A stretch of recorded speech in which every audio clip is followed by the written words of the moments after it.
प्रपद्यन्ते अन्य देवता। गीता को इसीलिए दार्शनिक ग्रंथ माना जाता है, तत्व का निर्णय होता है गीता।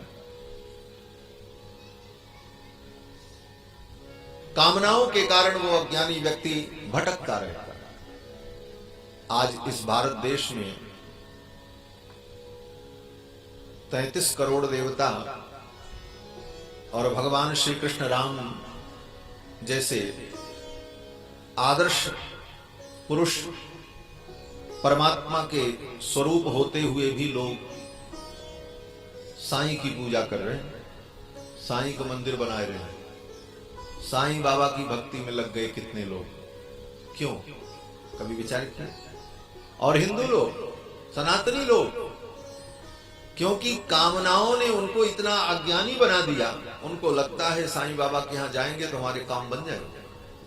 उस कामना के कारण उनके अंदर इतना अज्ञान व्याप्त हो गया कि सोचने की बुद्धि नहीं आई कि साईं भगवान कैसे हो सकता है।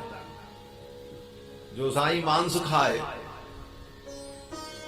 और जो जाकर के मस्जिद में बैठे और जीवन में कभी रामकृष्ण का उसने नाम नहीं लिया, वो मलेच्छ बदमाश दुष्ट, वो भगवान कैसे हो सकता है?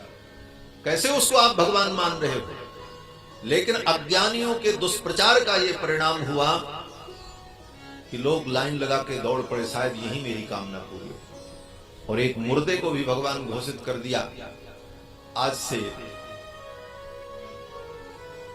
40-45 साल पहले तक वहां कब्र थी साईं की, लोग चादर चढ़ाने जाते। हिंदुओं की संख्या जब बढ़ने लगी तो धीरे से बुद्धिमान लोगों ने, कमाई करने वाले लोगों ने वहां पर साईं की मूर्ति बना करके रखी, मुकुट पहना दिया, कपड़े पहना दिए, आरती उतारने लगे। पागल लोग जा रहे हैं दौड़ दौड़, साईं भगवान। ये समाज की स्थिति। इन बातों को कौन कहेगा? कोई धर्माचार्य ही तो कहेंगे।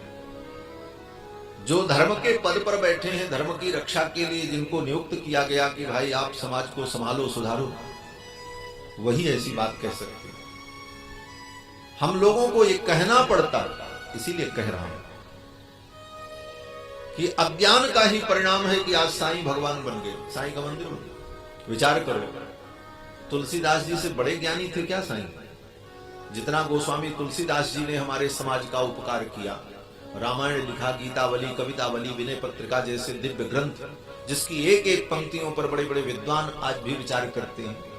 उन तुलसीदास को हमने भगवान नहीं माना, उनके मंदिर हम नहीं बनाए। चाहते तो उनका भी मंदिर बना लेते, लेकिन वो भगवान नहीं है, भगवान के परम भक्त हैं। भक्त के रूप में उनको हमने स्वीकार किया। और ऐसे कितने भक्त हैं, भगवान शंकराचार्य, मीरा, सूर, कबीर, रहीम, रसखान, सबको अगर हम भगवान ही बना देंगे तो कितने मंदिर बनाएंगे। तो जब तुलसीदास और शंकराचार्य, रामानुजाचार्य और ऐसे ऐसे महापुरुषों के मंदिर हम नहीं बनाए, उनको आचार्य के रूप में, गुरु के रूप में, उपदेशक के रूप में श्रद्धा से देखते हुए उनके वचनों का हमने अनुपालन किया, तो इन सब के सामने साईं किस खेत की मूली है।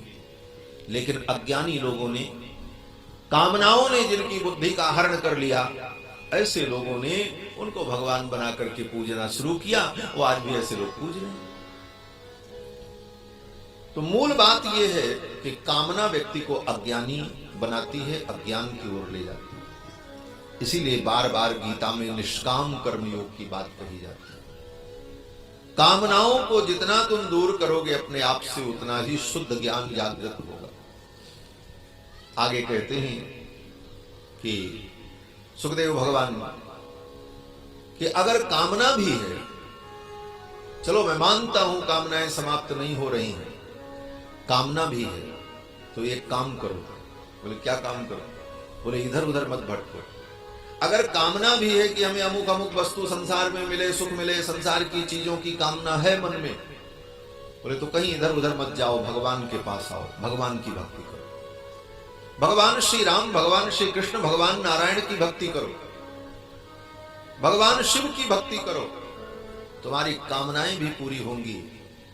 और यही भगवान ही कृपा करके तुमको एक दिन निष्काम बना देंगे और फिर भगवान की कृपा से तुम्हें मुक्ति की भी प्राप्ति होगी। क्यों बोले सही रास्ते से चलो, इधर उधर मत बढ़ो। सुखदेव जी ने यही उपदेश किया पहले राजा परीक्षित को। कहते हैं अकाम सर्व कामो वा, अकाम अगर कोई कामना नहीं है तो बहुत अच्छी बात है, सर्व कामो वा अथवा सब कामनाएं हैं तुम्हारे मन में, कोई बात नहीं, मोक्ष काम उदारधि, और अगर मोक्ष की भी कामना है तो एक काम करो। क्या करें?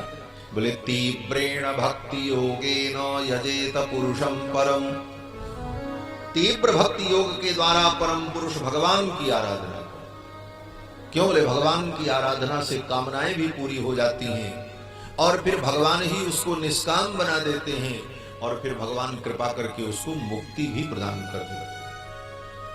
भगवान की भक्ति से कामना भी पूरी हो जाएगी